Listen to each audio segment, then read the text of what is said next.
Lahat tayo dumadanas o nakakaranas ng hirap at iba't ibang pagsubok. Kahit sino o ano ka pa.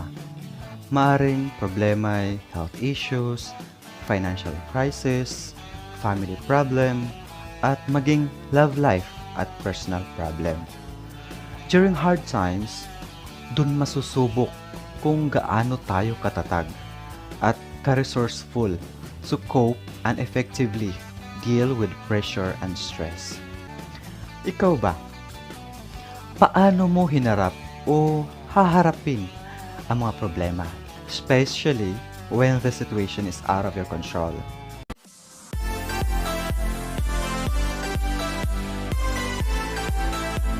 Ano-ano ba ang mga paraan o sikreto upang masolusyonan at makayanan mong harapin at labanan ang iba't ibang klaseng mga pagsubok sa buhay? During hard times, we must be resilient or yung pagiging matatag. Kasama sa katatagan, yung optimism or pag-asa sa pag-asa. Kung ganun kang klaseng tao, kung matatag ka, hindi ka nawawalan lagi ng pag-asa na may pag-asa pa, di ba? Tapos tiwala sa sarili. Dapat lagi kang mayroong ganun. Control sa sarili. Tapos hindi yung ikaw ang kinokontrol, dapat ikaw kumokontrol sa sarili mo. Tapos kaya mo umadapt sa sitwasyon. Tapos kaya mo lutasin ang problema kahit papano. Tapos dapat aware ka sa nararamdaman mo, sa mga pangyayari sa paligid, kung anong meron, 'di ba? Tapos suporta sa paligid. Sa mga tao na nakapaligid sa iyo, mahalaga 'yon. Tapos matutong ngumiti sa likod ng mga problema, 'di ba? Huwag kang magpakalunod sa problema. Tapos lalo na sa mga sitwasyon na hindi mo kontrolado, 'di ba? Hindi porket hindi mo kontrolado magpakalunod ka na, kung sa Bisaya mo sawm na lamang ka, mulubog na lamang ka. Kailangan pa rin na maghanap ka ng paraan, 'di ba? Kung hindi tayo matatag or without our mental strength, ay masisiraan talaga tayo ng bait. Dahil lamunin tayo with negative emotions kagaya ng takot, pagkabalisa, stress or pagod, 'di ba? Pagdududa, lahat na lang pagdudahan natin. Tapos kung ano na lang iniisip natin, tapos aabot na yung galit, tapos pag-aalala at sa krisis sa kung anong nararanasan natin, 'di ba? Yung mga problema na 'yan, pag nalusutan mo 'yan, yung problema na 'yan, yan yung magpapatatag sa'yo bilang isang tao. Yung hindi ka lang nag-grow as a person, kundi naging mas matibay at matatag sa pagharap ng mga problema o challenges sa buhay, o 'di ba? At narito ang mga patunay na matatag ka kung taglay mo ang mga bagay na ito. Una, pagtanggap sa kung ano ang hindi magbabago or hindi mo kayang baguhin or hindi kayang mabago, 'di ba? Ayon nga sa kasabihan na pagbabago lang ang hindi nagbabago, 'di ba nga? Even the rocks has changed. Kung ang bato nga minsan nagbabago, tao pa kaya yung mga pangyayari sa paligid o sa mundo, may chance talaga na magbabago, pabago-bago. Kaya huwag kang umasa na lahat ng bagay ay may forever, 'di ba? Matuto tayong tumanggap sa katotohanan na hindi lahat ng gusto natin ay makukuha natin. Tapos it's just a wasting of time and energy para problemahin ang mga bagay na hindi natin kontrolado, 'di ba? Sabi sa kasabihan, don't worry about the problem, let the problem worry you, 'di ba? Para hindi ka tatanda ng maaga. Avoid wrinkles. Avoid wrinkles. So avoid wrinkles, ano ba 'yung sinusunod ko? Having the ability to accept what cannot be changed is so important, especially during difficult times. O, tama naman. Kasi kung magpakaano ka talaga na kailangan mo makuha yung isang bagay na kung hindi talaga pwede, hindi mo frustrate ka lang, masisiraan ka ng bayan. Pangalawa, mag-focus sa kaya mong kontrolin. Dahil hindi mo nga kayang kontrolin yung mga bagay, edi doon ka mag-focus sa mga bagay na kaya mong kontrolin.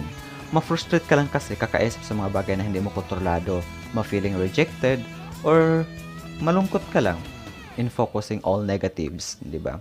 So, kaya isulat ang mga bagay na kaya mong kontrolin at pagkatapos nun, doon mo i-focus ang iyong energy. Ayun. Pangatlo, maging positibo. Laging sinasabi ng mga tao, be positive. O ika nga nila, kahit tila binagsakan ka pa ng langit at lupa at nasira na lahat ng pag-asa, kung positibo ang pananaw mo, magiging successful ka. Tama nga naman. Kasi malaking tulong ang pagiging positibo para ipagpatuloy yung mga bagay-bagay. Huwag magpakalugmok, di ba? Ika nga sa kanta, tibay at lakas ng loob, o di ba? Huwag hayaang daigin ka ng negatibong pag-iisip at ng mga negatibong tao. Kasi yun ang magdala sa'yo para bumagsak ka. Instead, isipin mo na hindi habang buhay ang mga problema na pasan mo ito, di ba? Ika nga, may bagong umaga at bagong pag-asa, di ba? Lahat tayo may bad and good memories or bad days, di ba? Ang mahalaga matutong bumangon at magpatuloy sa buhay. Pang-apat, mahalin muna ang sarili. Sa panahon ng mga problema, mahalaga na mahalin natin ang ating sarili upang manatiling healthy, buo, at matatag tayong humarap sa mga hamon sa buhay. Ika nga, hindi mo kayang tulungan ng iba kung mismo sarili mo ay lugmok o sira na. So, paano mo tulungan o mahalin ang iyong sarili?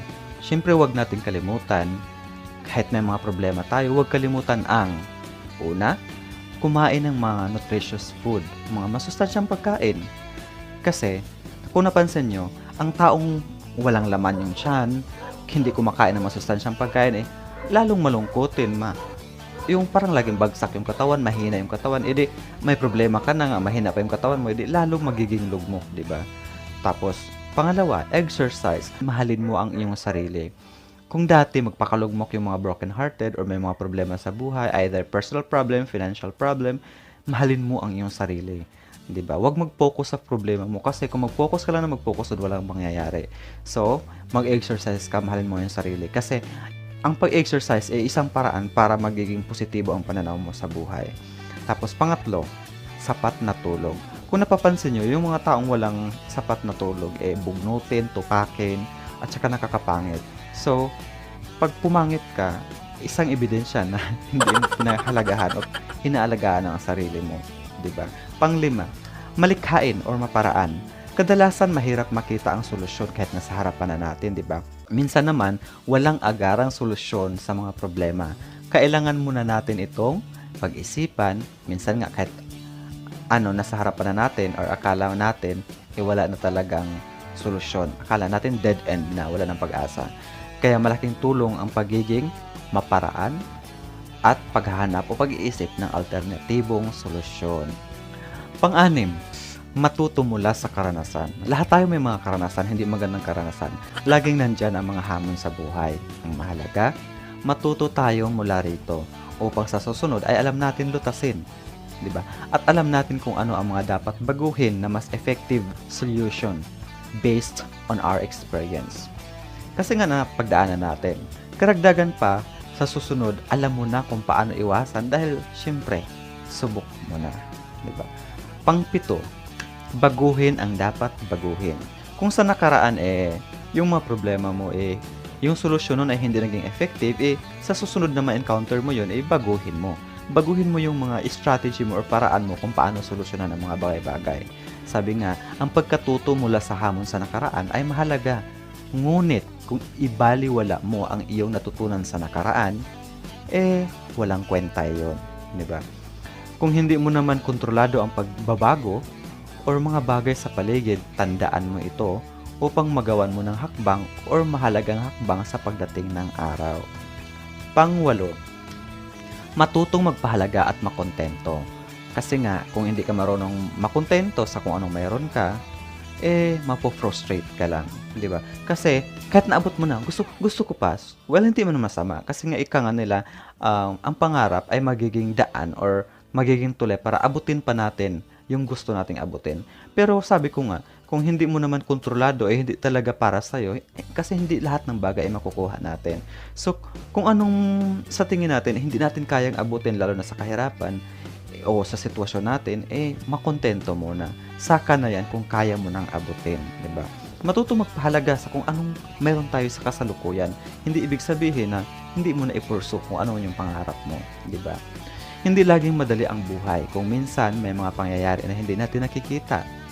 Pero imbis na mag-focus sa mga negatibong bagay, matutong makontento at magpasalamat sa kung anong meron ka. Be appreciative. Huwag sabihin na, ano ba yan? Bakit ito lang? Magpasalamat tayo na meron tayo nito. Kumpara sa iba, isipin mo, buti nga tayo, meron tayong ganito. Yung iba, kahit pagkain sa mesa, wala. Di ba? Kahit matulugan, wala. Nasa kalye lang, maswerte pa rin tayo.